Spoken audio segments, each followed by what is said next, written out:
Hello friends, ഞാൻ doctor തൃഷ്ണ, സമത്വം വെൽനസിൻ്റെ chief ഫിസിഷ്യനും medical ഡയറക്ടറും, ട്രിവാൻഡ്രം. ഈ പുളിച്ചു തേട്ടുന്നെന്ന് പറഞ്ഞൊരു പ്രശ്നം പലരെ അലട്ടുന്ന ഒരു കാര്യമാണ്.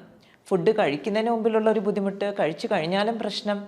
അപ്പോൾ ഇതെന്താണ്? ഇത് ശരിക്കും പറഞ്ഞാൽ ഗ്യാസ്ട്രൈറ്റിസിൻ്റെ വളരെ കോമൺ സിംറ്റമാണ്. എന്താണ്? റിട്രോസ്റ്റേണൽ ബേൺസ്. അതായത് നമ്മൾ ഭക്ഷണം കഴിക്കുന്നതിന് മുമ്പേ നമുക്ക് തോന്നാം, കഴിച്ചും കഴിഞ്ഞിട്ട് തോന്നാം.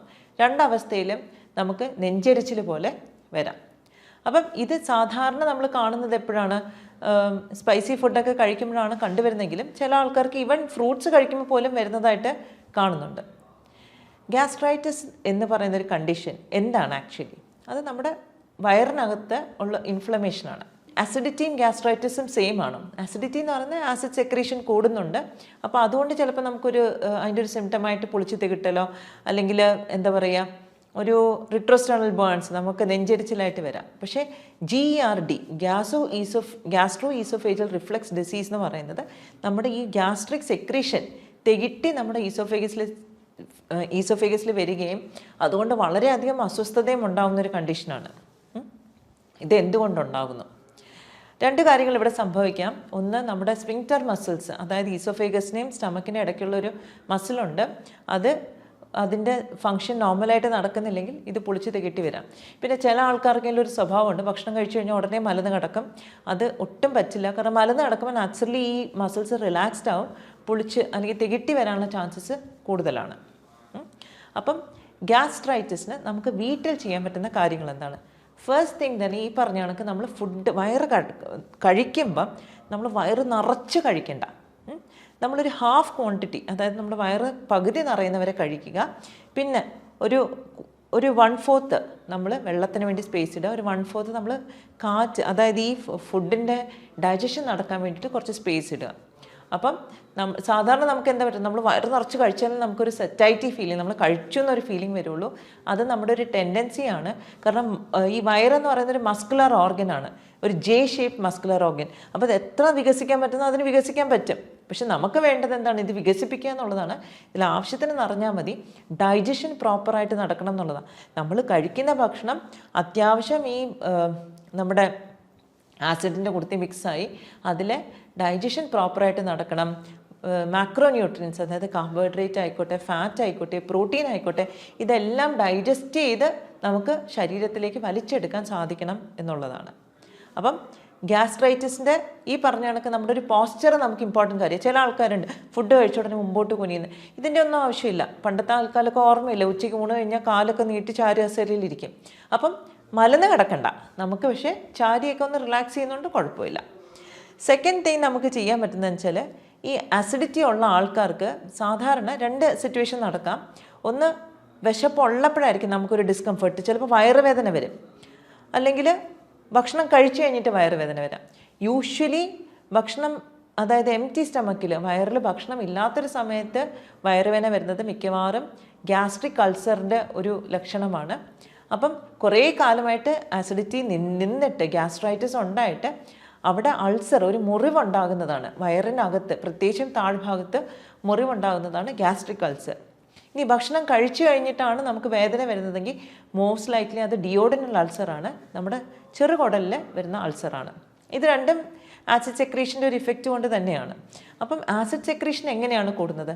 പലപ്പോഴും നമ്മൾ ശ്രദ്ധിച്ചിട്ടുണ്ട്, നേരത്തെയൊക്കെ നമ്മൾ പറയുന്ന ഹറി, വറി ആൻഡ് കറി, ഈ 3 കാര്യങ്ങൾ നമ്മുടെ ആസിഡിറ്റി ഉണ്ടാക്കുന്നു. അത് തികച്ചും ശരിയാണ്.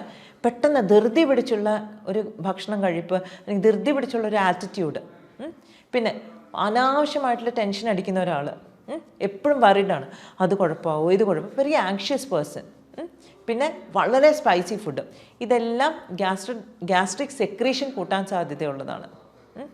ഇത് കൂടാണ്ട് വളരെ ഇമ്പോർട്ടൻ്റ് ആയിട്ട് ഒരു കാര്യമുണ്ട്, ഇൻഫെക്ഷൻ. എന്തെങ്കിലും ഇൻഫെക്ഷൻസ് ഉണ്ടെങ്കിലും അതും ചിലപ്പോൾ ഗ്യാസ്ട്രിക് ആസിഡിൻ്റെ സെക്രീഷൻ കൂട്ടിയേക്കാം. അതിൽ കോമൺ ആയിട്ടുള്ളൊരു ഇൻഫെക്ഷനാണ് ഹെലിക്കോബാക്ടർ പൈലോറിയുടെ ഇൻഫെക്ഷൻ.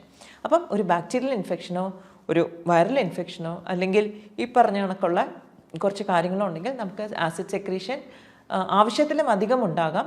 അത് നമുക്ക് ഇവൻച്വലി നമ്മുടെ വയറിനകത്ത് ഒരു മ്യൂക്കോസൽ ലെയർ ഉണ്ട്, ഒരു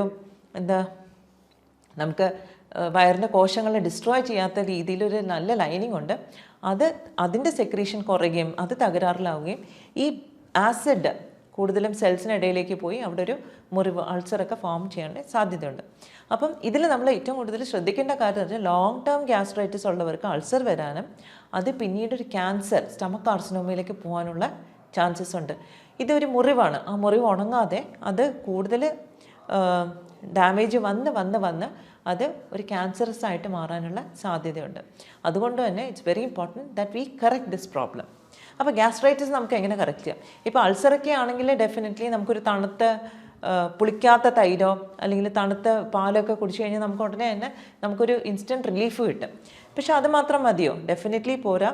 നമ്മുടെ ഒരു കുമ്പളങ്ങ നീരൊക്കെ കുടിക്കുന്നത് നമ്മുടെ ഗ്യാസ്ട്രൈറ്റിസിനെ നമുക്ക് കൺട്രോൾ ചെയ്യാനായിട്ട് ഹെൽപ്പ് ചെയ്യും. പക്ഷേ ഇതിലെല്ലാത്തിലും ഞാൻ പ്രത്യേകം എടുത്തു പറയുന്നു, നമ്മളിപ്പോൾ എല്ലാ വയറിൻ്റെ ഡിസ്കംഫർട്ട് അല്ലെങ്കിൽ ഇൻഡൈജഷൻ നമുക്ക് ഗ്യാസ്ട്രൈറ്റിസ് ആണെന്ന് പറയാൻ പറ്റില്ല. ചിലതൊക്കെ ആസിഡ് സെക്രീഷൻ കുറവുള്ളതുണ്ട്. നമുക്ക് ഈ വയറ് വീർത്ത് കിട്ടുന്നതൊക്കെ ഒരുപക്ഷെ ഹൈപ്പോ ആസിഡിറ്റി ആയിരിക്കും, ആവശ്യത്തിന് ആസിഡ് ഇല്ലാത്തതിൻ്റെ ഒരു ലക്ഷണവും ആകാം. അപ്പോൾ അത് തിരിച്ചറിഞ്ഞിട്ട് വേണം നമ്മൾ എന്താണ് ചെയ്യേണ്ടതെന്ന് തീരുമാനിക്കാൻ. പിന്നെ ഇപ്പോൾ നമ്മൾ സാധാരണ കറക്റ്റ് ടൈമിൽ ഫുഡ് കഴിക്കുക, അത് ഇമ്പോർട്ടൻ്റ് ആണ്. പക്ഷെ അഥവാ നമുക്ക് കഴിക്കാൻ പറ്റുന്നില്ലെങ്കിൽ നമുക്ക് നല്ല തണുത്ത വെള്ളം സിപ്പ് ചെയ്യുന്നത് നമുക്ക് ഈ അസിഡിറ്റിയുടെ സിംറ്റംസ് കുറയ്ക്കാനായിട്ട് നമ്മളെ ഹെൽപ്പ് ചെയ്യും. ഇത് വളരെ സിമ്പിളാണ്. ആസിഡ് എന്ന് പറഞ്ഞാൽ ഭയങ്കര തിളയ്ക്കുന്ന ഒരു ദ്രാവകമാണ്. അതിൻ്റെ പുറത്തൊരു തണുത്തോട് ഒഴിച്ച് കഴിയുമ്പോൾ നാച്ചുറലി ഇറ്റ് വിൽ ഗെറ്റ് സബ്സൈഡഡ്. പിന്നെ പഴം ബേസ്ഡ് ആയിട്ടുള്ള മിൽക്ക് ഷേക്സും അതൊക്കെ കഴിക്കുന്നത് നമ്മുടെ അസിഡിറ്റി കുറയ്ക്കാനായിട്ട് നമ്മളെ സഹായിക്കും. റോബസ്റ്റ പഴമൊക്കെ അതിന് വളരെ നല്ലതാണ്. പക്ഷേ if there is an underline bacterial infection എന്തെങ്കിലും ഉണ്ടെങ്കിൽ ഡെഫിനറ്റ്ലി ആ ഇൻഫെക്ഷനെ നമ്മൾ ആദ്യം ട്രീറ്റ് ചെയ്യണം. എന്നിട്ട് വേണം നമ്മൾ ബാക്കി, അതാണ് അതിൻ്റെ മെയിൻ കോസ്. അപ്പോൾ അതിനെ കറക്റ്റ് ചെയ്യുമ്പോൾ തന്നെ നമുക്ക് ഗ്യാസ്ട്രൈറ്റിസ് സിംറ്റംസ് കുറയും. ബാക്കി പിന്നെ നമുക്ക് ആസിഡ് സെക്രീഷൻ ബാലൻസ് ചെയ്യാനും മ്യൂക്കോസൽ ലൈനിങ് നമുക്ക് പ്രോപ്പറാക്കാനും നമുക്ക് ബാക്കി കാര്യങ്ങൾ ചെയ്യാനായിട്ട് പറ്റും. പിന്നെ ഇതിൽ വെജിറ്റേറിയൻസിന് വളരെ കോമൺ ആയിട്ട് കാണുന്നതാണ് ഗ്യാസ്ട്രിക് ഡിസ്കംഫർട്ട് അല്ലെങ്കിൽ ഇൻഡൈജഷൻ. ഗ്യാസ്ട്രൈറ്റിസ് ഉള്ളവർക്ക് വളരെ കോമൺ ആയിട്ട് കാണുന്നതാണ് വൈറ്റമിൻ B12 ഡെഫിഷ്യൻസി.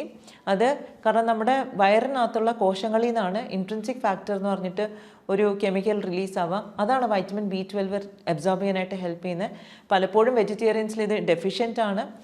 ഗ്യാസ്ട്രൈറ്റിസ് ഉള്ളവർക്കും ഡെഫിഷ്യൻ്റ് ആയിട്ട് കാണാറുണ്ട്. അപ്പം വൈറ്റമിൻ B12 ഡെഫിഷ്യൻസി വരുന്നു. അതും തന്മൂലം പലപ്പോഴും ന്യൂറോളജിക്കൽ സിംറ്റംസ് ആയിരിക്കും. ചിലപ്പം കൈപ്പെരുപ്പ്, കാല് പെരുപ്പ്, ഇങ്ങനത്തെ കണ്ടീഷൻസും വരാറുണ്ട്. അപ്പം ഡെഫിനറ്റായിട്ട് നമ്മൾ വൈറ്റമിൻ B12 കൂടെ ഒന്ന് ചെക്ക് ചെയ്യണം. കാരണം ഡെഫിഷ്യൻ്റ് ആണെങ്കിൽ നമ്മളത് റിപ്ലനിഷ് ചെയ്യണം, അല്ലെങ്കിൽ ലോങ് ടേം ന്യൂറോളജിക്കൽ ഡാമേജിലേക്ക് പോകാൻ സാധ്യതയുണ്ട്. അപ്പോൾ ഗ്യാസ്ട്രൈറ്റിസിന് ഈ പറഞ്ഞ കണക്ക് നമ്മൾ ഡയറ്റിൽ തന്നെ വളരെ സിമ്പിളായിട്ട് നമുക്ക് മാനേജ് ചെയ്യാം. അങ്ങനൊരു ടെൻഡൻസി നമുക്കുണ്ടെങ്കിൽ തന്നെ നമ്മുടെ ഡയറ്റിൽ ഇൻകോപ്പറേറ്റ് ചെയ്യുന്നത് ഒത്തിരി ചൂടുള്ള ഫുഡല്ല, വളരെ മൈൽഡായിട്ട് ഫുഡാണ്. തണുത്ത തൈര്, പുളിക്കാത്ത തൈര്, തണുത്ത പാല്, റോബസ്റ്റ പഴം, ഇതെല്ലാം നമ്മളെ അക്യൂട്ട് ഫേസ് ഓഫ് ഗ്യാസ്ട്രൈറ്റിസിൽ നമ്മളെ ഹെൽപ്പ് ചെയ്യും. പിന്നെ അത്യാവശ്യം നമ്മൾ പീരിയോഡിക്കലി തന്നെ വെള്ളം കുടിക്കുക. ഒരു അസിഡിറ്റിയുടെ സിംറ്റം ഉള്ള സമയത്താണെങ്കിൽ തണുത്ത വെള്ളം തന്നെ കുടിക്കുക. അത് തന്നെ ആയിരിക്കും നമുക്ക് ബെനിഫിഷ്യൽ. പിന്നെ അൾസർ അങ്ങനത്തെ കേസസ് ഉണ്ടെങ്കിൽ കുറച്ചുകൂടെ കെയർഫുള്ളായിട്ട് ഇത് മാനേജ് ചെയ്യണം. അൾസർ ആണെങ്കിൽ that means it's A long term gastritis. അപ്പോൾ ഗ്യാസ്ട്രൈറ്റിസ് ഉണ്ടാവുന്ന റീസൺസ് നമ്മൾ അഡ്രസ്സ് ചെയ്യണം. സ്ട്രെസ്സ് വളരെ മേജറായിട്ടുള്ളൊരു ഫാക്ടർ തന്നെയാണ്. അപ്പം സ്ട്രെസ്സിനെ അഡ്രസ്സ് ചെയ്യണം, ഇൻഫെക്ഷൻസിനെ അഡ്രസ്സ് ചെയ്യണം.